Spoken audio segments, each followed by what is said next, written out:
Hello friends. आज की हमारी कहानी का नाम है अहमियत। सुबह के 4 बजे मोबाइल में अलार्म की आवाज़ आते ही सलोनी ने अपना एक हाथ चादर से निकालकर अलार्म बंद किया और वापस चादर तान कर सो गई। तभी उसकी सासू माँ वंदना जी की कर्कश आवाज़ उसके कानों में पड़ी। अरे बहू, कहाँ मर गई? कहाँ है तू? क्या कर रही है? तुझे खबर भी है सुबह हो गई है? आंखें खोलकर देख, सुबह के 8 बज गए हैं, पर तू चादर तान के सो रही है। हम सबको आज सुबह की चाय नाश्ता मिलेगा कि नहीं? सलोनी बिना कुछ बोले उठी तो सुबह के 8 बज गए थे। नज़रें घुमाकर देखा तो बगल में उसके बच्चे सोए हुए थे। उसका पति निखिल बाथरूम से बाहर आते ही बोला, क्या यार, तुम भी हद करती हो। माँ को तुम्हें उठाना पड़ रहा है, फिर भी तुम्हारे शरीर में स्फूर्ति नहीं है। इतनी देर तक कोई सोता है क्या? तुम्हें पता है ना, बिना बेड टी के मैं फ्रेश नहीं हो पाता। चलो अब जल्दी से उठो और चाय नाश्ता बना कर लाओ। इतने में वन्ना वहाँ आ गई और निखिल से कहने लगी, देख तो बेटा, कैसे आंखें फाड़ कर देख रही है। माना कि इसको भगवान ने बड़ी आंखें दी है, तो क्या इन बड़ी आंखों में बड़ों के लिए शर्म और लिहाज देना भूल गया है? मुझे घूर कर देखना बंद कर और चल किचन में काम पर लग। सब चाय का इंतज़ार कर रहे हैं और मैं आज बिना चाय पिए ही नहाने जा रही हूँ। बहुत देर हो गई है और तू जाकर विजय और मानसी को भी कमरे में चाय दे आना, ताकि वह भी उठ जाए। इतना कहकर वंदना कमरे से चली गई। निखिल वापस आकर चादर तान कर सो गया, क्योंकि आज सबकी छुट्टी थी और आराम का दिन था, सिवाय सलोनी के, क्योंकि उसके हिस्से में कभी संडे नहीं आता। सलोनी चुपचाप बेड से उठी और नहा धोकर तैयार हो गई। तभी उसके फ़ोन की रिंग बजी। सलोनी ने फ़ोन उठाया। सामने उसके घर की कामवाली विमला बोल रही थी, भाभी जी, मैं आज नहीं आ सकती। आज मेरी तबीयत ठीक नहीं है। सलोनी ने मुस्कुराकर कहा, कोई बात नहीं विमला, तू आज का दिन आराम कर ले, कल आना और अपना ख्याल रखना। सलोनी की इतनी प्यार भरी आवाज़ सुनकर विमला से रहा नहीं गया। उसने पूछा, क्या बात है भाभी, आज आप गुस्सा नहीं हुई? याद तो है ना, आज रविवार है। सलोनी ने कहा, हाँ बाबा, याद है। तू आराम कर, घर की चिंता मत कर। विमला ने कहा, ठीक है भाभी, मैं फ़ोन रखती हूँ। सलोनी तैयार होकर नीचे किचन में गई। देखा तो रात के झूठे बर्तन पड़े थे। उसे लग रहा था जैसे बर्तन उसके सामने मुंह चिढ़ा रहे हैं।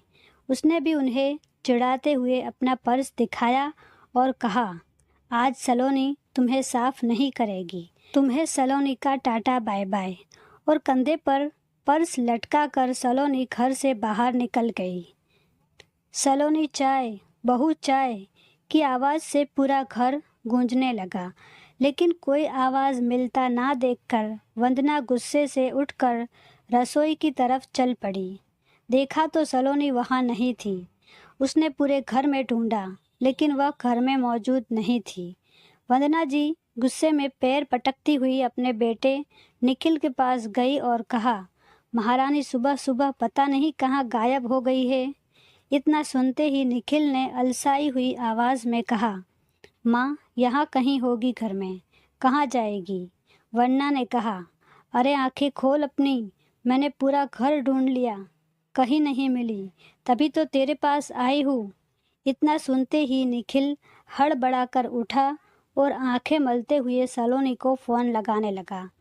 सलोनी के फ़ोन पर लगातार रिंग जा रही थी, लेकिन सलोनी फ़ोन नहीं उठा रही थी, जिससे निखिल की धड़कन तेज़ हो गई। तभी कुछ देर बाद सलोनी ने फ़ोन उठाया तो निखिल ने कहा, तुम्हारा दिमाग तो सही है, जहाँ भी हो फ़ौरन घर वापस आओ। सलोनी ने कहा, मैं अभी बिज़ी हूँ, बाद में बात करती हूँ। दरअसल सलोनी की शादी को 10 साल हो गए थे। ससुराल में सास ससुर के अलावा देवर देवरानी और उनका 4 साल का बेटा और सलोनी के 2 बच्चे, एक लड़का 5 साल का और एक लड़की 8 साल की। घर में साथ रहते थे। घर में झाड़ू, पोछा और बर्तन के लिए काम वाली बाई आती थी, लेकिन घर के बाकी काम और 3 बच्चों को संभालना, राशन, कपड़ा सब सलोनी की जिम्मेदारी थी। सलोनी की देवरानी मानसी नौकरी करती थी। मानसी को रसोई के काम में ना कोई दिलचस्पी थी, ना ही उसे कोई काम आता था। लेकिन मानसी ने कभी भी सलोनी का अपमान नहीं किया।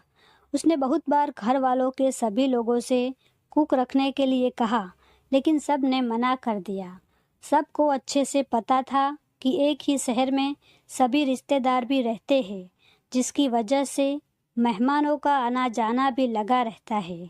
खाने पीने के साथ तीनों बच्चों की देखभाल करना कोई आसान काम नहीं था।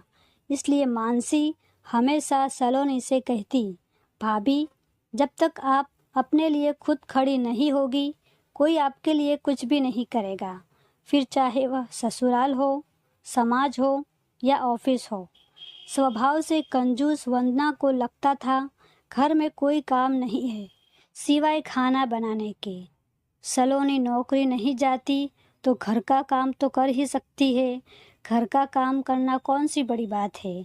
पूरे घर पर वंदना की हुकूमत थी, इसलिए कोई उनके खिलाफ जाकर कोई काम नहीं करता था। सलोनी को घर के काम करने से कोई ऐतराज़ नहीं था, लेकिन सलोनी को उसकी नौकरी ना करने की वजह से उसकी सास उसको बार बार कहती थी, सलोनी तो वर्किंग नहीं है। यह बात उसे बहुत खटकती थी। सलोनी के हर काम में रोक टोक करना, ताने देना उसकी आदत हो गई थी। कभी सलोनी से खाना बनाने में कोई गलती हो जाए तो वह तुरंत कहती, कमाना नहीं जानती, कम से कम खाना ही अच्छा बनाना सीख जा।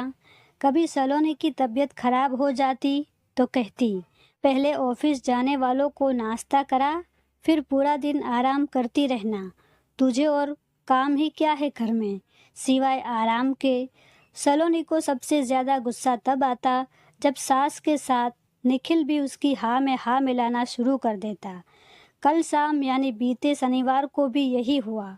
सलोनी ने सवेरे से कुछ नहीं खाया था। थकान और सर दर्द से उसका हाल बुरा हो गया था, पर घर में सलोनी की पीड़ा समझने वाला कोई नहीं था। तबीयत ठीक ना होने की वजह से वह दोपहर को थोड़ी देर के लिए सो गई और उसकी आंख लग गई, जिसकी वजह से शाम की चाय लेट हो गई। सलोनी भागते हुए वंदना के पास आई तो वंदना टैप रिकॉर्डर की तरह उसको देखते ही बोलना शुरू हो गई, तुम्हारे बाप ने कौन सा कुबेर के खजाने से मेरा घर भर दिया है, जो तुम जब देखो तब मौका मिलते ही महारानी जैसे अपने कमरे में जाकर एसी चालू करके पसर जाती हो। कभी मायके में एसी देखा है? कभी किसी कामकाज के लायक नहीं हो तुम। मानसी को देखो, दहेज भी अच्छा लाई है और 2 पैसे भी कमा कर घर में लाती है। सलोनी की आंखों में आंसू आ गए। वह इतना ही बोल पाई, आज मेरी तबीयत ठीक नहीं लग रही थी। कमर और सिर में दर्द हो रहा था, इसलिए थोड़ी देर आराम करने चली गई थी। तभी उसकी देवरानी मानसी की माँ, पापा और उसका भाई आ गए, जो इसी शहर में रहते थे।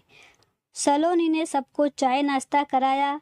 तब तक मानसी ऑफिस से आ गई। मानसी के मम्मी पापा उसे मिलकर जाने लगे तो वंदना ने कहा, अरे बहन जी, अब खाना खा कर जाना। मानसी की माँ ने कहा, समधन जी किसी और दिन आऊँगी, आज तो बिना बताए ही आ गई। सब ऑफिस से आकर थक गए होंगे, मानसी भी थक गई होगी। वंदना मानसी की माँ का हाथ पकड़कर उन्हें बैठाते हुए बोली, अरे कैसी बात करती हो समधन जी, कल रविवार है, बच्चे आराम करेंगे, पर आप भूल रही हो कि हमारी बड़ी बहू वर्किंग नहीं है। आप कभी भी बिना बताए आराम से आइए, कोई दिक्कत नहीं है। सलोनी तो दिन भर घर में फ्री ही रहती है। जब सब ऑफिस चले जाते हैं तो उसे कोई काम नहीं रहता। मानसी ने सलोनी से कहा, भाभी आप खाना मत बनाइए, हम बाहर से मंगवा लेंगे। तभी वंदना वहां आ गई और कहने लगी, मानसी तू यहाँ क्या कर रही है? जा अपने माँ और पापा से आराम से बात कर, यहाँ सलोनी को रहने दे। वैसे भी आज उसने सिर्फ आराम किया है।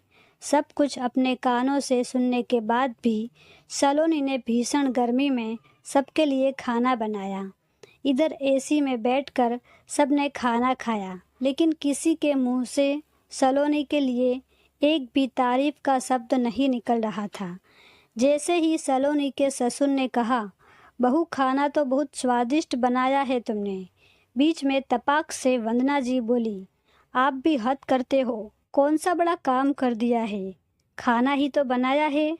अब यह काम तो हर औरत करती है जो वर्किंग नहीं होती। वैसे भी सलोनी के ससुर जी की उसकी सास के आगे एक भी नहीं चलती थी। सलोनी को आज अपनी सास के मुंह से यह सब बातें सुनकर बहुत गुस्सा आया। उसने तय किया कि वह अब अपनी सास को वर्किंग का सही मतलब समझा कर रहेगी। शाम को 5 बजे सलोनी घर आई तो देखा काम का ढेर लगा पड़ा है। सुबह से घर में झाड़ू पोछा नहीं हुआ है, पूरा घर बिखरा हुआ है। दोपहर के खाने में सिर्फ खिचड़ी बनी थी, वह भी बेस्वाद थी, जिसकी वजह से किसी ने नहीं खाई। बच्चे बिस्किट और चिप्स खा रहे थे। उसे देखते ही वंदना और निखिल सलोनी को घूरने लगे। वंदना बोली, सुबह से कहाँ गई थी महारानी, बिना हम सबको बताए? पता नहीं आज रविवार है, सब घर पर होगे, कितना काम होगा। लेकिन नहीं, महारानी तो सब छोड़ छाड़ कर निकल गई। कोई चिंता नहीं, कोई फिक्र नहीं। सलोनी बिना कुछ बोले अपने कमरे में जाने लगी तो वन्ना ने गुस्से में कहा, खबरदार कमरे में गई तो पहले जाकर हम सबके लिए चाय और नाश्ता बना कर ला। सुबह से बिना चाय के मेरा सिर फटा जा रहा है, मेरी हालत खराब हो गई है, या बच्चों ने परेशान कर रखा है। सलोनी की आवाज़ सुनकर सब वहाँ पर इकट्ठा हो गए। सलोनी सबके बीच में बोली, मैं तो दिन भर फ्री घर में पड़ी रहती हूँ ना, तो मैंने सोचा फिर क्यों घर में पड़ी रहूँ, इसलिए आज अपनी पुरानी सहेलियों से मिलने गई थी। बहुत दिनों से उनसे मिली नहीं थी तो सोचा आज मिल लो। मैं तो चाय नाश्ता लंच सब करके आई हूँ, इसलिए अब न चाय न नाश्ता न कुछ भी बनाओगी। और रही बात काम की, तो आप ही तो कहती है इस घर में काम ही क्या है, कुछ भी तो नहीं। और जिस काम के लिए आप इतना गुस्सा दिखा रही है वह इतने सारे वर्किंग लोग मिलकर भी नहीं कर पाए, तो मैं इस काम को कैसे कर सकूंगी? आपके कहने के मुताबिक तो मैं वर्किंग नहीं हूँ, और जो वर्किंग नहीं है वह कोई काम कैसे कर सकता है? तभी पीछे से निखिल गुस्से में चिल्लाता हुआ बोला, क्या बकवास कर रही हो मेरी माँ से? लेकिन आज सलोनी पीछे रहने वालों में से नहीं थी। उसने भी सबके सामने निखिल से कहा, चिल्लाओ मत निखिल, चिल्लाकर बात करना मुझे भी आता है। क्या गलत किया मैंने? माँ जी ही तो हमेशा सबसे कहती फिरती है मेरी बड़ी बहू वर्किंग नहीं है, घर में कोई काम नहीं होता। खाना बनाना, खिलाना, बच्चों को संभालना और भी ना जाने कितने छोटे बड़े काम होते हैं, लेकिन मेरा काम उनको काम नहीं लगता। तो मैंने भी तय कर लिया, अब मैं भी वर्किंग बनकर दिखाऊंगी, क्योंकि ज़िंदगी में पैसा कमाना ही तो काम होता है, बाकी और कोई काम काम नहीं होता। इन्हीं चंद पैसों के कारण मेरा और मेरे मायके वालों का इस घर में कभी सम्मान नहीं हुआ, इसलिए अब मैं काम करूँगी और सासू माँ को वर्किंग बहू बनकर दिखाऊंगी। निखिल ने कहा, अच्छा तो तुम हम सब लोगों को सबक सिखाने के लिए निकल गई थी, तो तुम भूल रही हो कि यह सब काम पैसे देकर भी करवाए जा सकते हैं, फिर तुम्हारी कोई ज़रूरत नहीं हमें। तभी पीछे से मानसी ने आकर कहा, भैया आप बिल्कुल गलत कह रहे हो, कोई भी पैसे देने पर भी भाभी के जितना काम नहीं कर सकेगा और ना ही आप सबकी कड़वी बातें सहेगा। पहले से तय छुट्टियों के अलावा भी उनको और ज़्यादा छुट्टियां देनी होगी और भी कई सारे समझौते करने पड़ेंगे। कितने शर्म की बात है कि आप सब भाभी की अहमियत को नहीं समझते, उन्हें अब भी नीचा दिखाने की कोशिश कर रहे हैं। एक दिन भाभी ने काम नहीं किया तो हम सब के साथ साथ पूरा घर, बच्चे अस्त व्यस्त हो गए। नज़रें घुमाकर एक बार फिर से पूरे घर की हालत देखिए। भाभी भी हम सब की तरह इंसान है। आप लोग भूल रहे हैं कि जब कोई मेड आप पैसे देकर लाओगे तो उसे भी आपको सम्मान और छुट्टियां दोनों देनी होगी। साथ ही आप सबकी जो बेड टी और गर्मा गर्म खाने की आदत है वह भी त्यागनी होगी और अपने काम खुद करने होंगे। भाभी, आप बिल्कुल सही कह रही है। मैं पूरी तरह से उनके साथ हूँ। मानसी सलोनी से कहने लगी, भाभी आज आप कोई काम मत कीजिए और मैं तो कहती हूँ जब तक आपका मन ना करे, जब तक आपकी तबीयत ठीक ना हो जाए, आप सिर्फ आराम कीजिए। आज हम खाना बाहर से मंगवा लेंगे, आप सिर्फ आराम कीजिए। इनफैक्ट मैं तो कहती हूँ सब चलिए हम सब एक साथ बाहर जाकर खाना खा लेते हैं। भाई साहब और माँ जी, आप बुरा मत मानिए, लेकिन आप सबकी गलती है। भाभी 24 घंटे काम करती है, फिर भी उनकी अहमियत आपको समझ नहीं आती और आप इनको नॉन वर्किंग कहकर अपमानित करते हो, जो कि संपूर्ण गलत है। काम चाहे घर में किया जाए या बाहर, दोनों ही आसान नहीं होता। इसलिए हम सबको दोनों ही काम को एक जैसा सम्मान देना चाहिए। बाहर हम नौकरी करते हैं तो उसके हमें पैसे मिलते हैं और जो घर में काम करते हैं उसके पैसे नहीं मिलते। इसलिए भाभी की अहमियत आपको समझ में नहीं आती। इसका आपको सम्मान करना चाहिए, क्योंकि पैसा और गृहस्थी दोनों एक दूसरे के पर्याय है। बाकी आप सबकी मर्जी, जो अच्छा लगे वह कीजिए। मुझे तो भाभी की अहमियत बहुत अच्छे से पता है। इन्हीं की वजह से मैं ऑफिस में बेफिक्र होकर काम कर सकती हूँ, वरना घर के काम और बच्चे की चिंता के साथ ऑफिस का काम इतनी आसानी से ना कर सकती। सलोनी के पक्ष में मानसी की बात सुनते ही वंदना के चेहरे का रंग फीका पड़ गया। निखिल ने नज़रें झुका ली। इतना कहकर सलोनी और मानसी वहाँ से चले गए। तो फ्रेंड्स, आज की हमारी स्टोरी आपको कैसी लगी मुझे कमेंट करके ज़रूर बताएं। कहानी अगर अच्छी लगी हो तो उसको लाइक करना और शेयर करना ना भूलें। मिलते हैं किसी नए वीडियो में, तब तक अपना ख्याल रखें। Thank you.